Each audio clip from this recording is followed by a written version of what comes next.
want it, get it, don't ever give up, you got it. You wanna make it, then chase it, no one can stop you. They're gonna hate you, but let them hate you, that's fine. Cause if they stand in your way, then you gotta leave them. Yo, what is going on, guys? It is Sam Burns, and welcome back to Week 8 of the South Alabama Dynasty. This is episode 40. We are climbing, getting through this dynasty, getting pretty far into it, and we're looking at a recruiting class here for next season. We have 4 commits so far, and a lot of guys we're ahead on. I think our biggest commit so far is John Johnson. I really liked his name, so I definitely had to go for him. He's a 3-star outside linebacker, and he's a pretty big commit. He's a pretty good player, should be an impact player coming in. But we're going to go ahead and look at the top stories, and really surprising, you know, every year there's that surprising team. And, well, this year, obviously, it's been us. We're, as you'll see, number 8 in the country. But as we go through the top 25, you'll also see another surprising team in the number 14 Indiana Hoosiers, which is really surprising. Indiana's not historically a good football team, I guess you would say, but it's cool to see them climbing the polls. You know, there's always that surprise team in college football, and this year it's been us and Indiana sitting there at 14, 6-0 on the season. So yeah, it's pretty awesome to see that. As you'll see, Pittsburgh's also 5-0, as is Cincinnati. As we'll go ahead and take a look at the media poll, we're also 8th in that poll. So we're ranked number 8 in the country. It's really surprising, I know, but a lot of things have been falling our way. Teams have been losing in front of us. Texas, Alabama, you know, teams have been losing in front of us, and it's just helping us move up in the polls. And you know, hopefully that continues to happen. Like, at this rate, we have a shot at the BCS National Championship game, at least playing in it. Which would be insane as you look at the Sun Belt standings. Georgia State on top of their division, as we are on top of our division, obviously. And a quick look at the Heisman race, you see Bilal Marshall is out in front with Jay Jones sitting in 3rd, so pretty awesome right there. As we'll go ahead and look at Players of the Week right after this, and you'll see Bilal Marshall is going to get NCAA Player of the Week as well as Sun Belt Offensive Player of the Week. So before we get into this game, it's a big game against Troy, a rivalry game. They don't have a great record, but it's still a must-win game. Hi everybody, Reese Davis with you, bringing you the EA Sports NCAA Football 14 pregame show presented by Nissan. Innovation that excites. The Jaguars have shown few signs of weakness lately. They are exuding confidence in everything they do. String together a few W's, that's exactly what happened. We'll see if they can keep it up. That's going to do it for us here on the pregame show. NCAA Football 14 action coming at you right now. Brad Nessler and Kirk Herbstreit.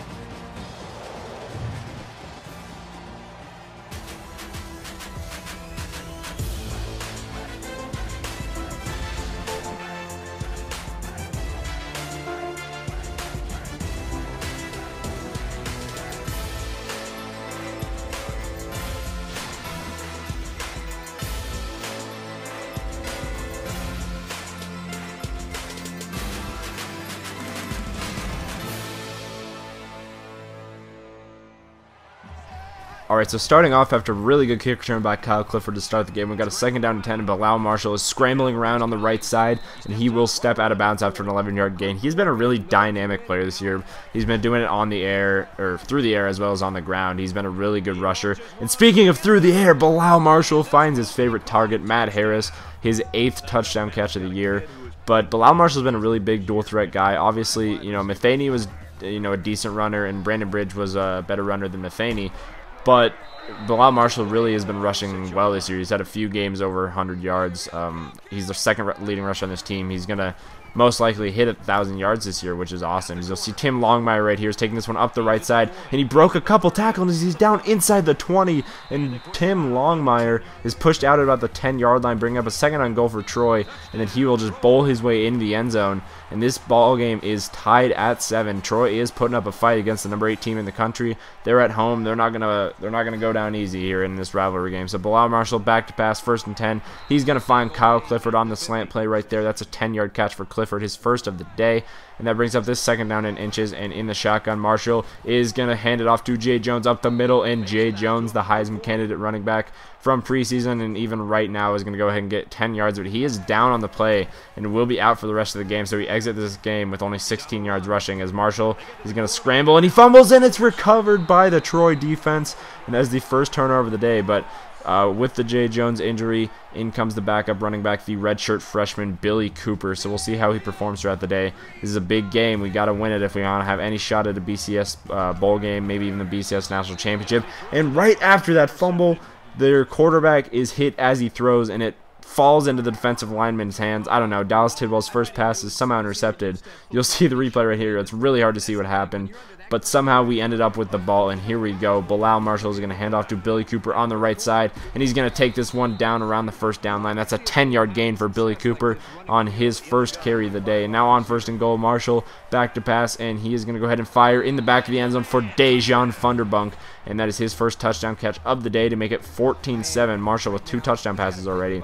And on our next drive, Marshall is going to throw it to the wrong team. That is Levy right there with the interception. I believe he also had the fumble recovery. That is the second turnover of the day for the South Alabama Jaguars. And here we go on 4th down and 3. Tim Longmire is going to try to get the first down and try to keep that Troy drive going, but he can't do so, and the Jaguars get the ball back here. 1st down and 10. Marshall going to keep it on the read option. He's going up the middle. He's got some space. Bilal Marshall up the middle, and he slides down to avoid injury. A big gain right there, and that's what I'm talking about with him being a very dynamic player. He's a very good runner with, you know, he's not like super fast. He's not like, you know, DeAnthony Thomas or, you know, fastest guy Usain Bolt fast, but he's like deceivingly fast. I think he has like an 85 speed, something like that. Like if he gets in the open space, he can make plays happen. And here we go. Bilal Marshall is going to go ahead, and speaking of getting in the open field and making plays happen, he does just that and gets 11 yards right there. We only needed about 7. He's up to 61 yards rushing on the day. And now on 1st and goal, Marshall firing over the middle for Matt Harris. His second catch of the day is his second touchdown catch of the day. And Marshall is up to 3 touchdown passes here in the first quarter. Matt Harris with his second touchdown catch of the first quarter and his 9th on the season. So 21-7 is your score. Tim Longmire is taking this one up the right side, and he is a beast at running back. Troy's a really scary team. You know, they're not a great team. In terms of record, I believe they're like 1-5 or 1-6 coming into this game, something like that. But when you play them, they're just one of those teams that is deceivingly good, just like Bilal Marshall is deceivingly fast. And it's 21-7 at the end of the first quarter. Obviously, we're on top. We're the better team.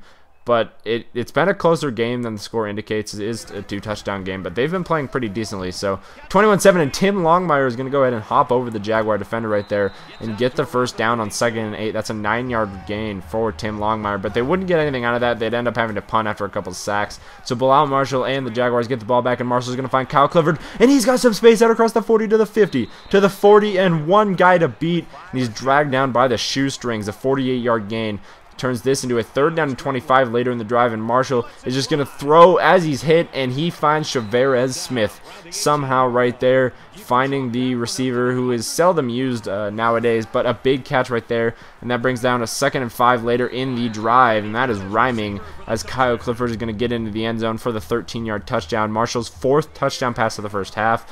And so it's 28-7 Jaguars now, 4:11 remaining in the second quarter. And right here, Dallas Tidwell is going to go ahead and fire on the right side for KD Endenfield, a 35-yard reception. He has been there all 3 years we've played him, and he has been a threat in all 3 games we've played him. So Dallas Tidwell is going to find right here. He's going to find Brandon Brooks on the left side, and he's going to get out across the first down line on 2nd and 16. That's an 18-yard gain for Brandon Brooks.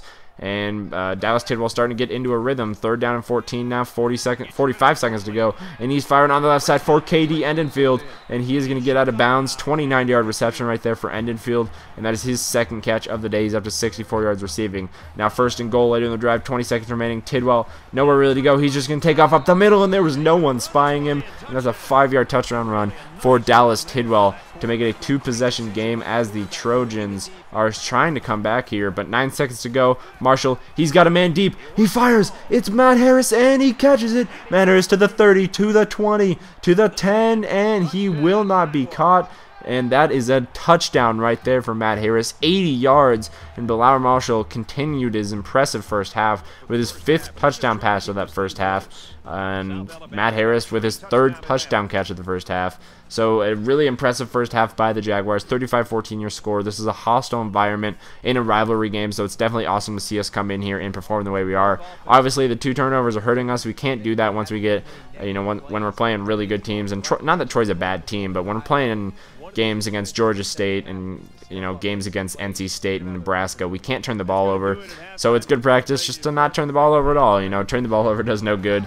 So the 2 turnovers definitely hurt us there in the first half. But here we go, starting off the second half, 6 minutes remaining.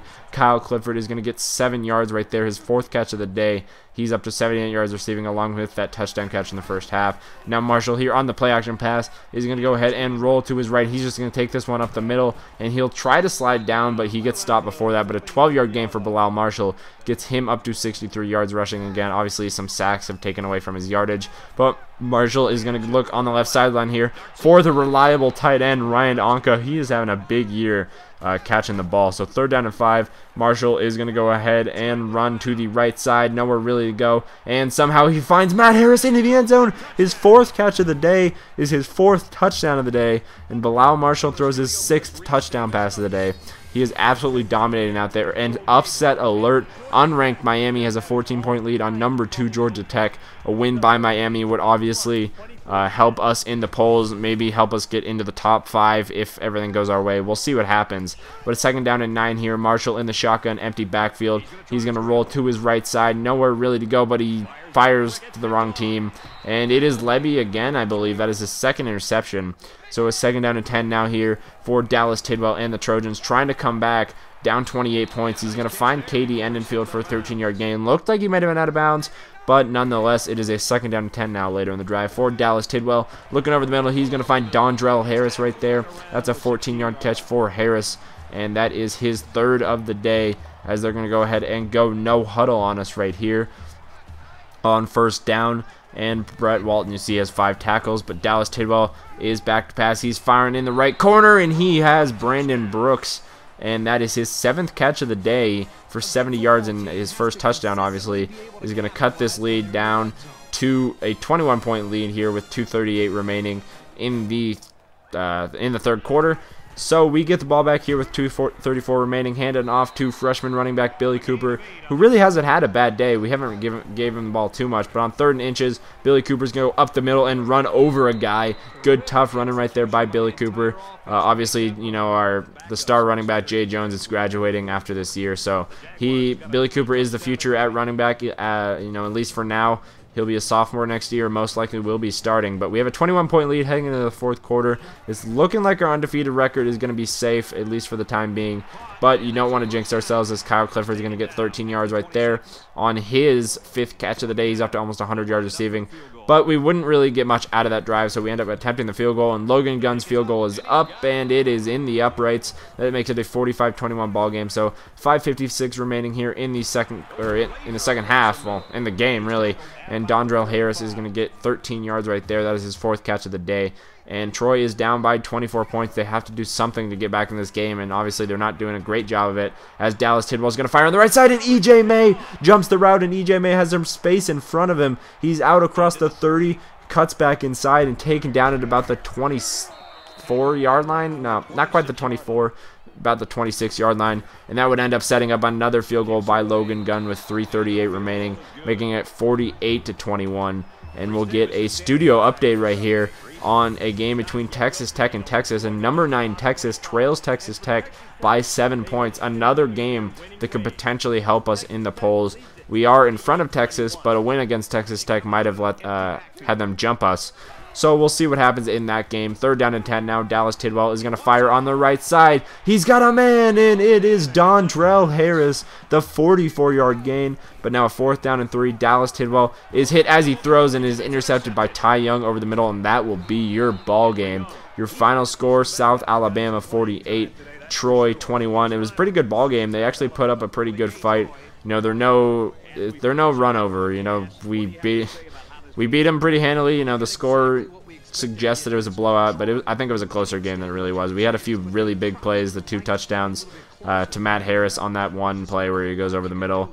So obviously those are really big plays that help us. You know, if those don't happen, it's a completely different game. But we do get the win and improve to 7-0 on the season, and we are officially more than bowl eligible and basically guaranteed to be heading to a bowl right now. We control our own destiny in the Sun Belt. We control our own potentially national championship destiny, if not national championship BCS bowl destiny. So Matt Harris is your player of the game with 4 catches for $145 and 4 touchdowns. Big day for Matt Harris. 3 of those touchdowns came in the first half, as the Jaguars improve to 7-0. We'll see where we stand in the polls next week. See if Georgia Tech and Texas ended up losing. See if that'll help us any. But anyways, guys, I want to thank you guys for watching. I hope you did enjoy this game between South Alabama and Troy. It was a pretty good one, and we got the win, and that's what's important. So anyways, guys, I hope you did enjoy. I want to thank you guys for watching, and I will see you guys next time. Peace out.